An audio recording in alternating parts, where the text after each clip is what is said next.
Hello everyone, my name is John Flynn, serving Southern Ontario real estate. I'm based out of Niagara region, and I'm here to give you my professional and honest opinion on the 2022 Canadian housing market. So we've seen a lot of changes in the market over the last few months, and I just wanted to kind of talk about what I'm seeing in the last week or two.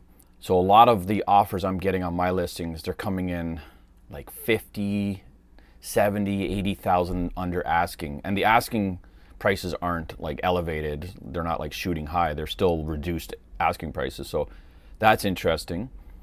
The other thing would be, you notice the billboards. In the last year or so, I see the billboards, and it's always real estate agents and companies on the billboards. And I've told people, I said, well, when the market slows, there won't be so many. And now you're starting to see other businesses. It's not so much dominated by real estate and real estate agents anymore. Anyway, that's just a couple of things that I've seen in the local market that I thought I would touch on.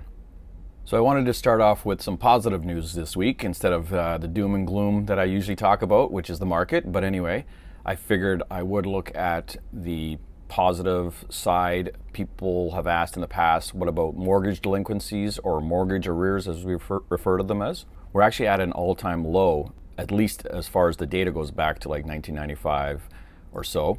And we're at 0.15% mortgage arrears. So I just want to kind of compare that with other years. So you can see here in the 90s, we were at 0.5% or just over 0.5%, which was normal. It crept up to 0.65%. And then as we move on to the 2000s, leading up to 2008, it did actually drop down to a very low point in mortgage arrears, which just over 0.25% or just under 0.25%. And it remained low in 2008, and it wasn't until after 2008 that it started going back up again, and it reached just over 0.42 or so after 2009, 2010. And it did remain like that for 2 to 3 years or so. And as you can see, it has been trending down from 2014 or 2015 or so, and we're down to the all-time lows. I expect this to turn around. This was as of March 2022. As the years go on, this will increase with the excess debt and the market changing. And here we have a pretty interesting statistic based off of those numbers we just went over. When you compare population and mortgage growth over those same years. So in 1995, we had 29 million people, the approximate population of Canada, and 2.2 million mortgages.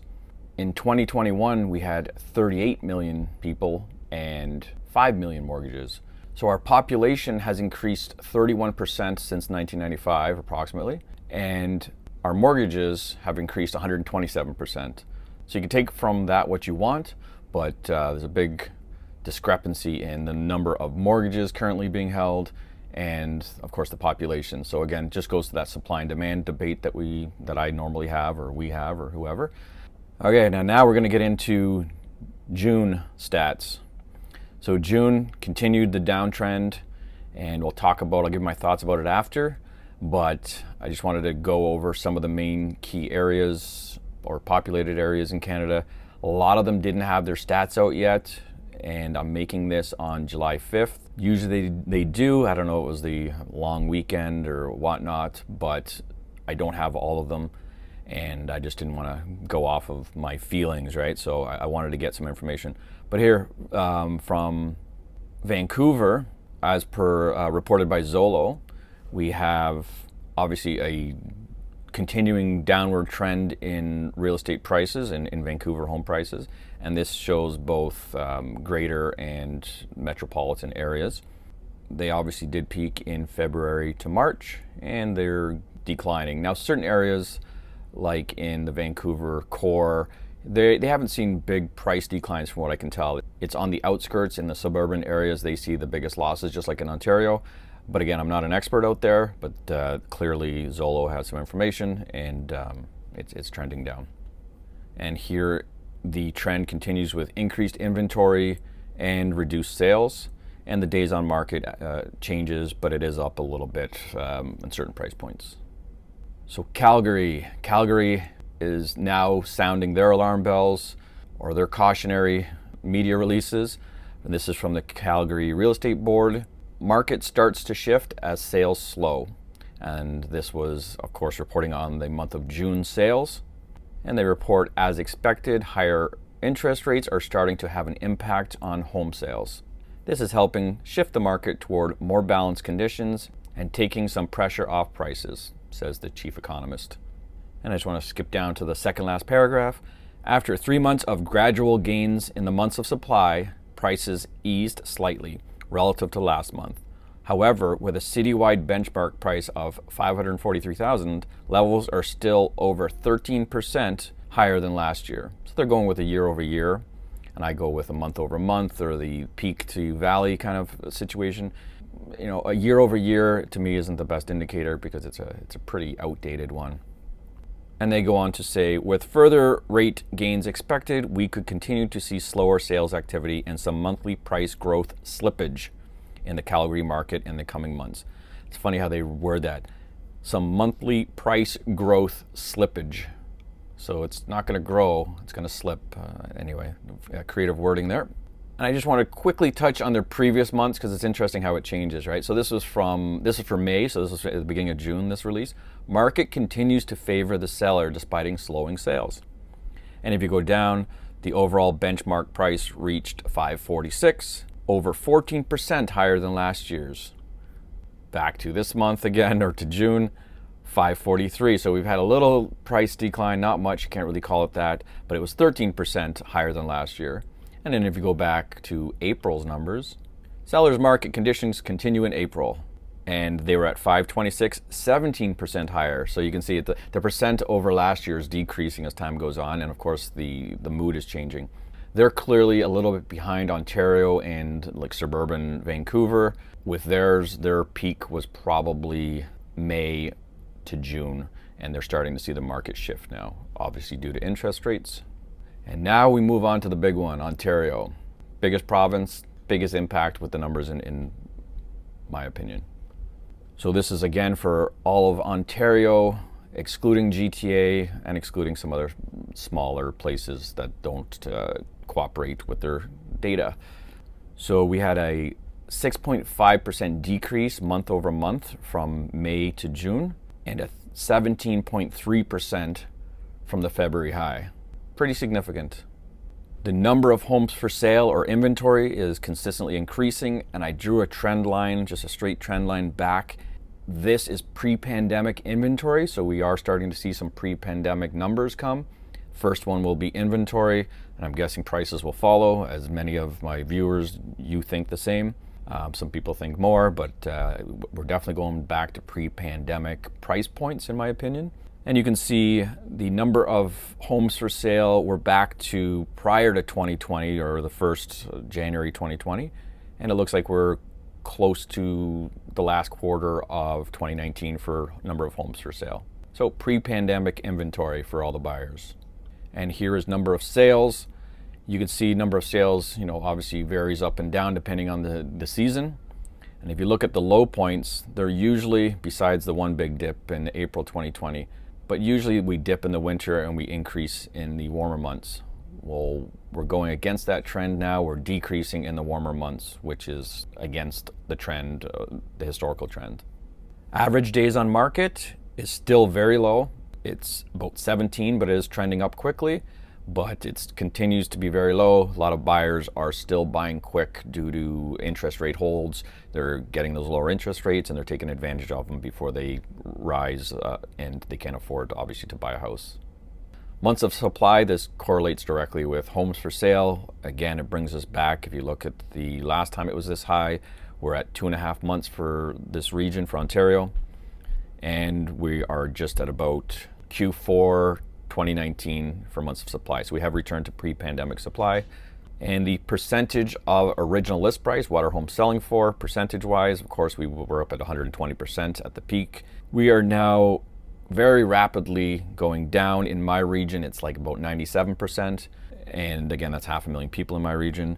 The average on this data is just approaching 100 very quickly. Obviously, it's going to be below 100 next time I report for July stats. And also, I wanted to talk about the biggest losers and the biggest winners in Ontario for regions or for boards. So I figured I'd include that. The biggest loser, sorry for the terminology, I'm not trying to be rude, is Kawartha Lakes Real Estate Association, they declined 13.5% month over month. Now that's based on 116 sales. So this is a smaller area, smaller sample size. Out of the bigger areas, which would be my region, is the biggest loser, and it's Niagara, and we're like 12.5% in 1 month. Now these are month over month, so from May to June. But again, didn't want to exclude the area that did have the biggest losses, and both the biggest loser and the biggest winner are smaller places with a smaller sample size, so take it with a grain of salt. The larger suburban areas are all like minus 10% or so. And the biggest winner, Woodstock, Ingersoll and District Association of Realtors, based on 123 sales. And this is an average sale price. When I did their median sale price, it was flat. But average up 7.6%. You can see they did a sharp decline, and for some reason, maybe people have been buying more expensive homes in June, but they did trend up 7.6%. But I wouldn't take that as a reversal in the market. That's just a 1 month. So lastly, I wanted to talk about pretty much the title or the thumbnail of my video, which is, are we in a correction or are we in a crash? So I did some research, and most of it relates to stock markets. So a crash is considered 20% or more, depends who you talk to, right? This is an opinion. 20% or more within days, weeks, or months. And a correction's 10% plus. Real estate, it's hard to find information on it, but what is a real estate correction and what is a real estate crash?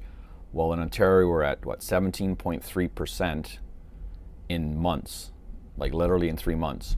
We're approaching the 20. Now, some people say it doesn't take that much to call it a real estate crash, but we're definitely in a correction. Correction is over 10%, whether you're looking at stocks, real estate, whatever. We're well past a correction at this point. We are in what seems to be the early stages of a crash, if you ask me.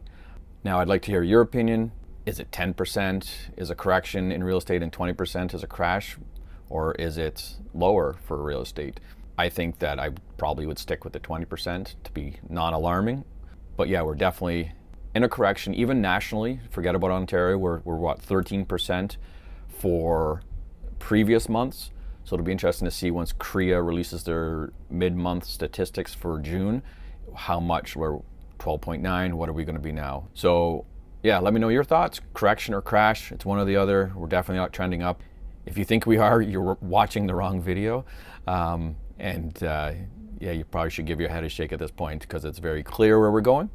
So next week we have the July 13th announcement from the Bank of Canada regarding interest rates.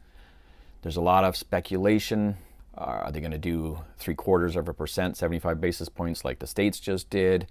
You know, because usually we follow what they do, but this time we haven't been following them. We've been actually upping our rates before they did, and then they came out to 75. But our inflation was at 7.7. It went up a lot more than they thought. So it's going to be interesting to see what the Bank of Canada does next week. My video will be coming out before that. I'd like to hold off. Maybe I will, but I try to get these things out on Tuesdays. Let me know what you think. Will the bank go with the 75 basis points, or are they going to, go with a 1/4 or 0.5%? I think it'll probably be a half for sure. But that'll be a big shocker if they do come out with the 75. It's expected, but it'll really give people a dose of reality of what's coming.